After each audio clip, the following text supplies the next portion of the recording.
Everyone, and welcome to High Holiday Highlights, video number 7.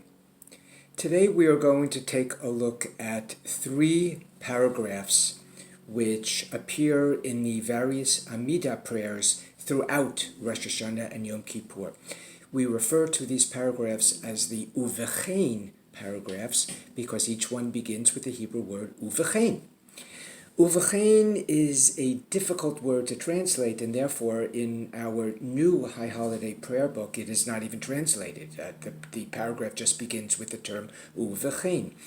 Uvkhen could mean and therefore, or because of what happened previously, this is how we believe, this is what we follow, and so on.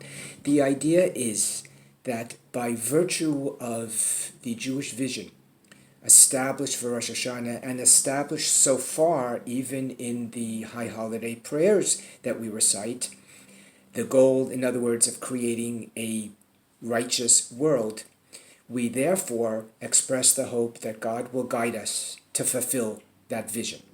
In other words, we've spoken, we've prayed about creating a world filled with justice, a world in which goodness exists within ourselves, within the community, and therefore, now that we've articulated that vision, we hope that God will guide us to fulfillment. The Uvkhen vision has 3 stages, as reflected in the 3 Uvkhen paragraphs. Again, each one beginning with the word Uvkhen. And I think the fact that each paragraph begins with that word once more highlights how the liturgy really is well designed. That we have one word to begin each of the paragraphs that calls attention to the message that is going to be included. The first paragraph, or the first stage in this Uvkhen notion, envisions the entire world united under God. It's similar to the ideal expressed in Avinu. Now, I do not believe that the vision is for everyone to embrace Israel's God, but rather for humanity, rulers, take note, to acknowledge our mortality and acknowledge our human limitations.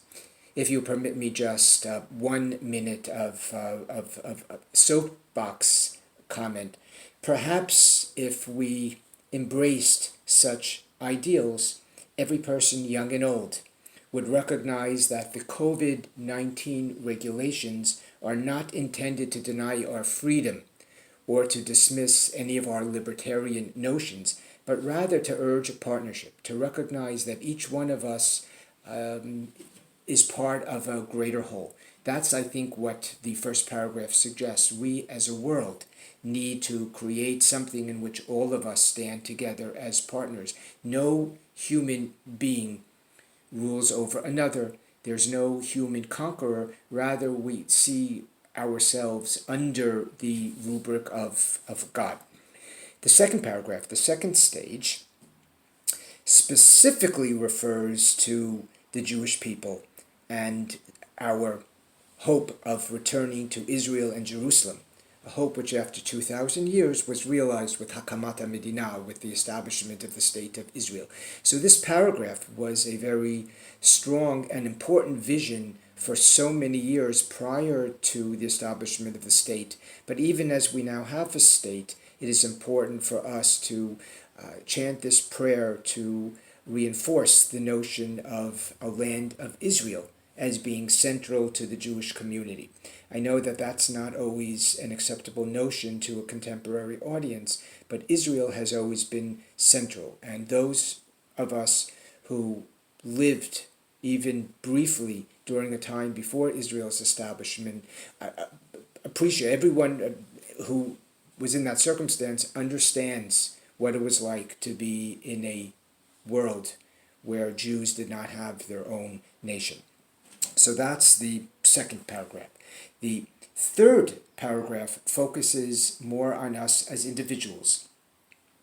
We envision our being able to celebrate in a world which is true to the values expressed here, the values of justice and the values of righteousness. So in this Uvkhen section, we realize a vision in 3 steps.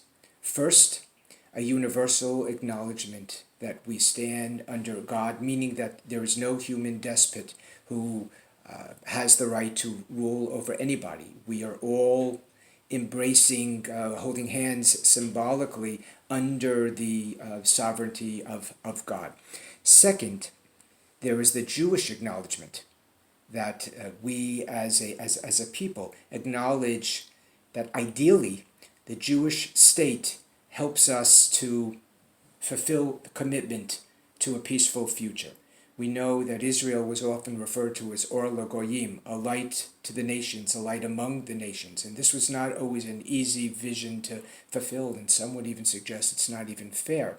But there are lofty principles upon which Israel was based. And even today, despite all of the controversies and all of the tensions and disapproval of Israel, the Israel military still abides by a principle of purity of arms, that its soldiers have a mission, but they are to always be mindful of the obligation to hold human life sacred.